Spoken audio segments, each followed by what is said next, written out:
Private travels బస్సులు ప్రమాదాలకి గురవుతున్న నిర్వాహకుల తీరు మాత్రం మారడం లేదు.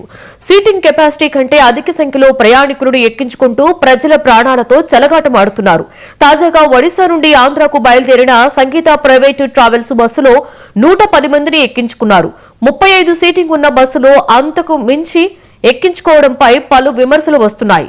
కానీ అధికారులు మాత్రం చూసి చూడనట్లుగా వ్యవహరిస్తున్నారు. ఇప్పటికైనా అధికారులు స్పందించి ప్రైవేటు ట్రావెల్స్ పై చర్యలు తీసుకోవాలి అని కోరుతున్నారు.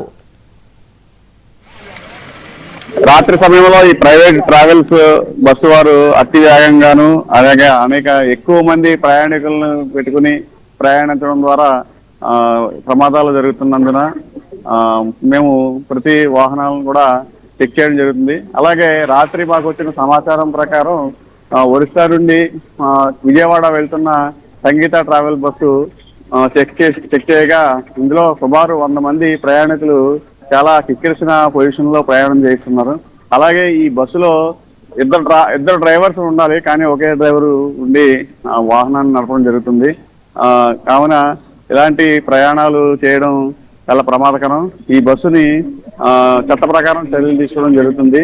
అదే విధంగా ఈ మధ్య కాలంలో మన మారేడుమిల్లి, చింతూరు, ఘాటి రోడ్ లో ప్రమాదాలు ఎక్కువ జరుగుతున్నాయి. చలికాలం అయి ఉన్నా మరియు పొగమంచు ఎక్కువగా ఉండటం, రాత్రి సమయంలో ఈ డ్రైవర్లకు సరైన రోడ్డు అవగాహన లేకపోవడం ద్వారా అనేక ప్రమాదాలు జరుగుతున్నాయి. రాత్రి సమయం